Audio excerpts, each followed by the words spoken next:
In our scripture today, we have a man. And the parable, it's called the parable of the rich fool. And this is somebody who has a wonderful harvest. And so he stores his harvest in a new barn. Wow, what a rich fool. What a foolish man that was. Somebody who has a good harvest in the field, and so he stores it for later. Wow, right? Jesus sure got him. I'm sure we're all so upset with this man. It's almost like he just set up a retirement account. Has anybody ever heard of that before? You know, I was taught very young that I should have a retirement, that I should put money away. And when things are going well, you put it away so that in the future, you're not going to work forever, right? So why is Jesus so upset at this man? This sounds to me like a reasonable thing. You have a good harvest, you have a barn. Your barn doesn't fit enough of the harvest, so you build a bigger barn so that you can fit your harvest. And then you're able to relax. You don't have to work as hard because you have a barn full of things. Oh, man. So what do we think? Do we think this man is foolish? This right here is one of the hardest scriptures for me personally, because I love thinking about retirement, okay? I'm kind of obsessed with it. I know you're not supposed to look at your retirement account, especially when you're this young. You're supposed to just put it in there and invest it well. But every quarter, there's a statement that comes into my inbox, and I go, ooh, are we going to retire early or not? Which I know is not how it works at all. I've got many years. It's pretty depressing. Sometimes the conference asks me, actually every year they say, what year do you expect to retire? And once upon a time I put the number and I went, oh, I'll never do that again. That's too far in the future for me. I don't know, but this man seems reasonable to me. So what do we think? You all are going to help me with this sermon now. What did this person do wrong? What is this parable about? Yeah. He had stuff, but he wasn't right with God. He had stuff, but he wasn't right with God. And Jesus knew it. And Jesus knew it. All right. Preach. All right. You got 5 minutes. Anybody else? Who else? What else? Sharing. Sharing with God. Yeah. There was no sharing with God with this person, right? Or the poor. Yeah. Thank you. Anybody else?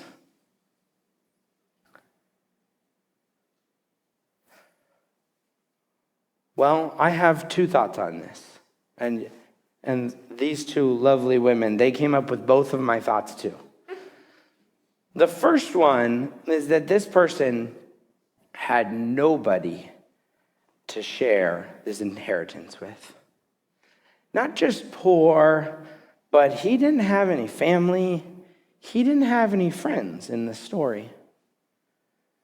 Jesus makes this pretty clear. He keeps on it the whole time.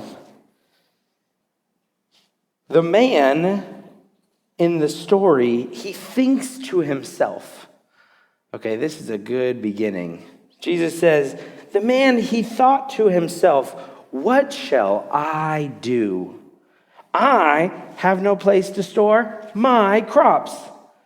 Then he said to himself, this is what I'll do. I will tear down my barns and build bigger ones.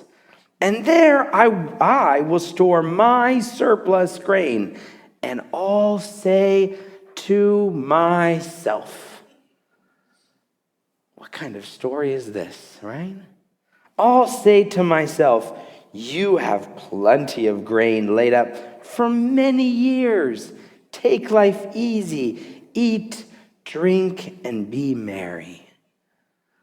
Wow, what a wonderful story this man is saying to himself and thinking to himself and saying to himself, because there is nobody else in his life. So the first thought I have is, what good is it? What is good about retirement? Oh, we have some people in here. Let's ask that question. Maybe we'll get some more response. What's good about retirement? Why is Alex looking so forward to retirement? What's good? What's good about being retired? Anybody? Does anybody like retirement in here? Yes? Okay, so what's good about it? What's good about it? More free time. What do you do with your free time? I talk to my friends, my family. You get to talk to your friends and family, yeah. Yeah, what's good about it? You have time to do what you have always wanted to do. Okay. Traveling, like volunteering. Traveling, volunteering, the things you want to do. Playing bunco? Yes. Yes, all right. What's good about retirement? Anybody else?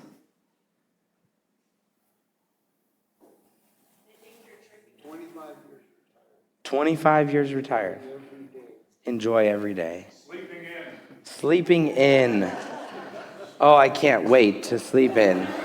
I think that has much more to do with my kids than it does retirement. But oh, I can't wait to sleep in. Then you'll get grandkids. Then we'll get grandkids, yeah.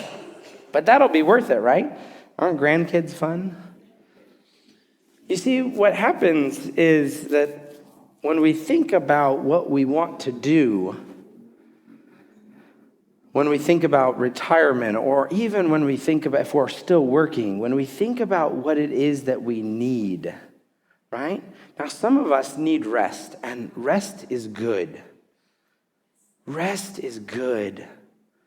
You know that we don't rest very well. We kind of gave up on the whole Sabbath bit. We thought like, well, that was something, in the Old Testament. I know it was one of the 10 Commandments, and that in the creation story that God rested on the seventh day. And even though God needs rest on the seventh day, we don't really have to rest once a week, do we? We don't really have to stop everything we're doing and just rest. But resting can happen like sleeping in when we have more time. And other good things can happen when we have time. Like we can spend more time with people we love, right? We can share more time with each other. We don't have to put that time into work because we get to choose the things that we do a little bit more. We have a little bit more freedom for the things that matter to us. In this story, Jesus is standing in front of somebody. The beginning of this story, this starts with a man who yells at Jesus in the crowd, "Teacher, tell my brother to divide the inheritance with me." Well, the way the inheritance worked is that the majority of it would go to the oldest brother. And by the majority, I mean the majority. It wasn't like 50 and 50, and it wasn't like if you had 3 children. It wasn't like 33 and 33 and 33. It was like 90% of it would go to the oldest child. That there was a huge amount that would go to the oldest son because the oldest son was then responsible to take care of the rest of the family. And this person who's standing in front of Jesus, his idea I know what I should tell the teacher to do. I should tell the teacher that he should tell my brother that I need more money. Well, I think it became pretty clear Jesus, who was preaching about life, who was preaching about something other than money, who was preaching about something that was other than worldly anything, let alone worldly possessions, became pretty clear what this person was looking to do. He wanted a command from somebody who was considered powerful, a teacher, so that he could get more money in his family system. And Jesus is asking the person, is that what's important to you? Is money what's important to you? Let me tell you about a man who had all the money he could ever want. And what good would it do? So the first thing is, what good is money? What good is time?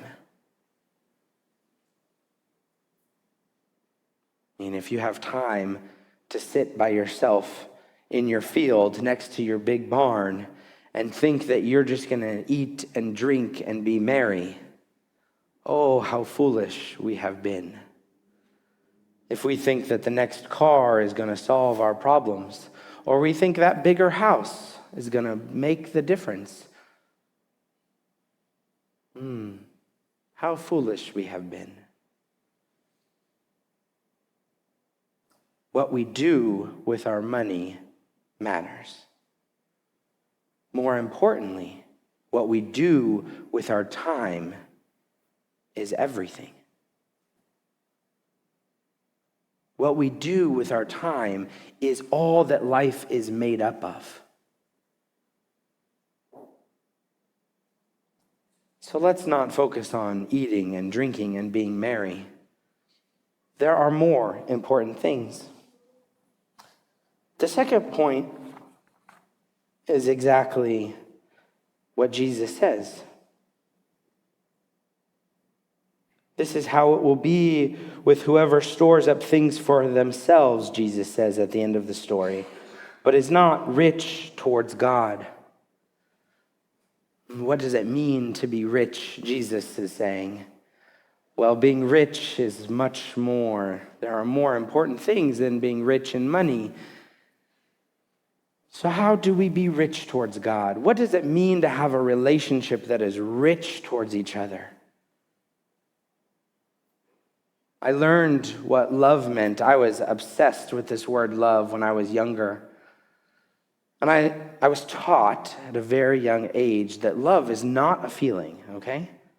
And I get all sorts of people that say, well, love is definitely a feeling also. But I was taught, and it was ingrained in me, that love is not a feeling, that love is something else. That love is a decision that you make. It's a commitment that you have. And the way that I saw this in the world was my grandfather and my grandmother. They lived together happily. They were married. They had 6 boys. And the stories I've heard from those boys, oh my goodness. I can't believe they made it through them all. But at the end of their life, my grandfather, who could hardly hear and was struggling physically himself but didn't show it, he started to take care of my grandmother, who had dementia. And when I was a senior in high school, I spent my spring break with my parents, and we went and lived with them for that week. And we found out that things were not going so well for my grandmother. She was confused, and she was scared, and she was angry. And she would take that out on my grandfather. And my grandfather could hardly hear, especially without his hearing aids at night. And so things were not going well. And yet my grandfather was the person that took care of my grandmother.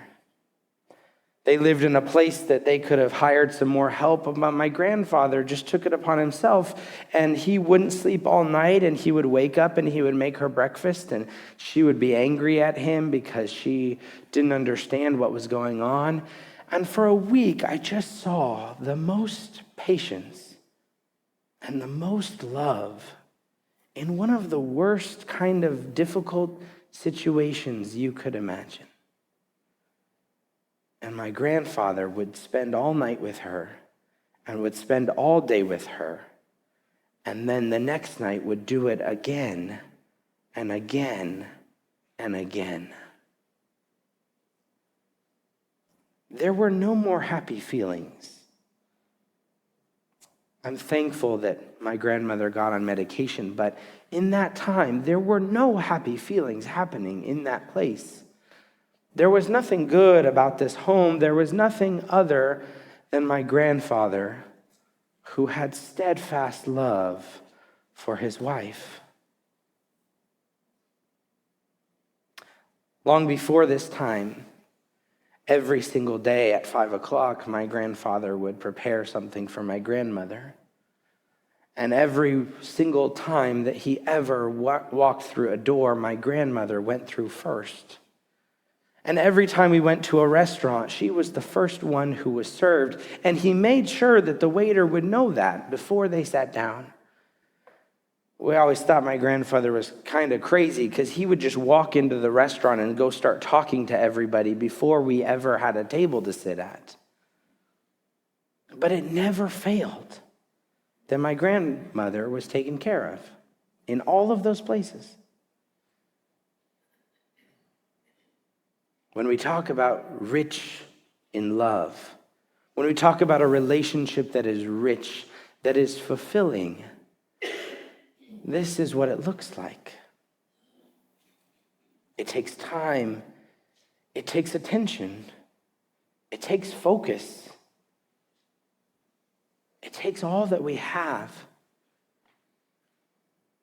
And all of that, we often forget that that is the God who loves us, that that is the same kind of love, in fact, even more so, that that is the God who loves us in a rich way, deep and meaningful, that no matter what we do, God loves us deeply and wants us to be with God. That no matter what happens, no matter how angry we get or sad or distant or how often we forget God ourselves, that there's a God who is chasing us with everything that God has just to be with us.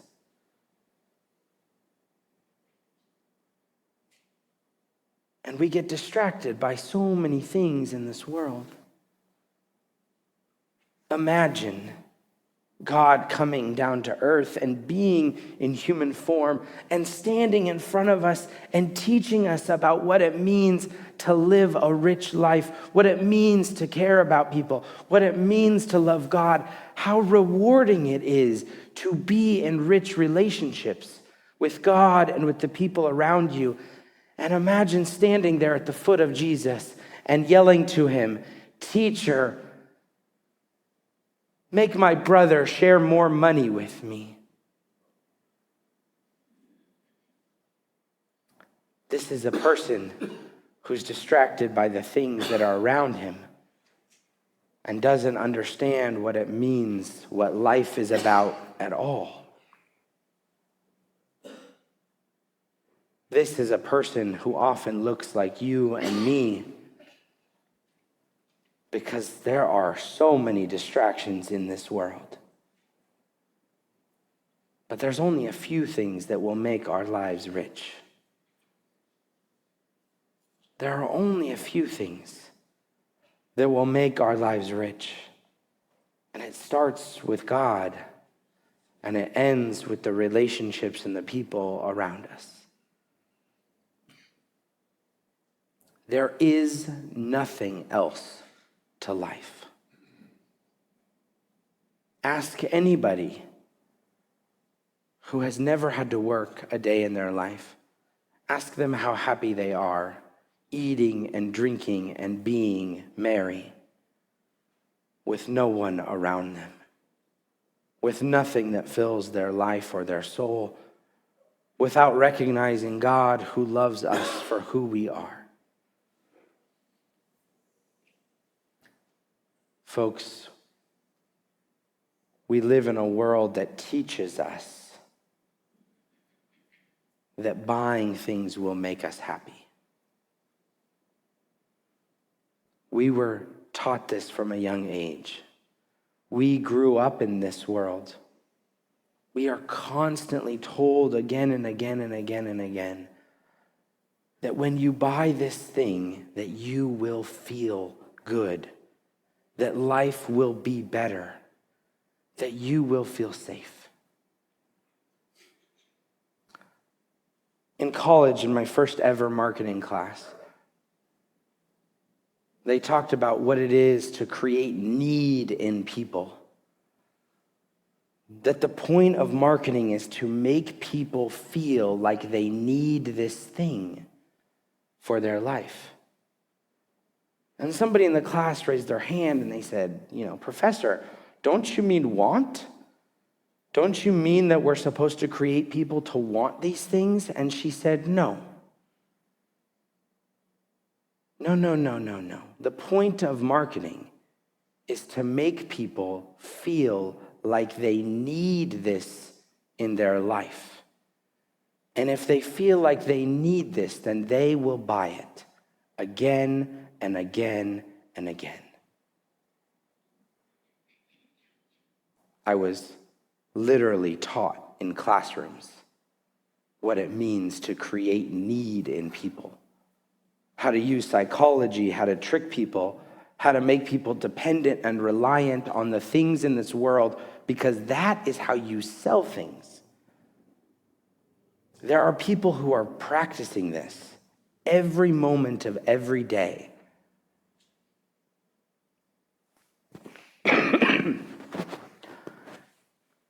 Imagine that world. Well, that's the world that we have been raised in. That is the world that we live in.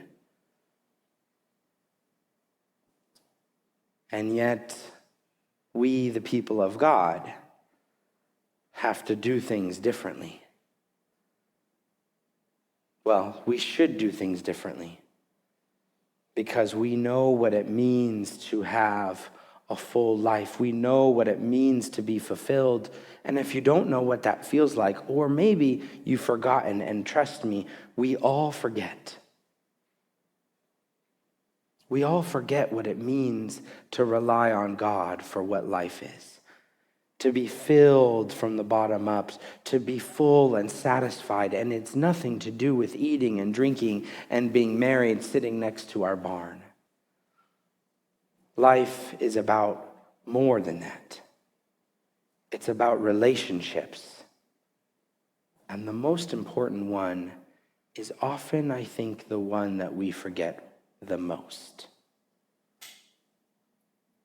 The one who loved us from the beginning, the one who has created us, the one who has given us a world that we often use and abuse for our own money and glory. The God who is present in our community, the God who has gathered us in today, wants something more for God's people. And so what do we do about this?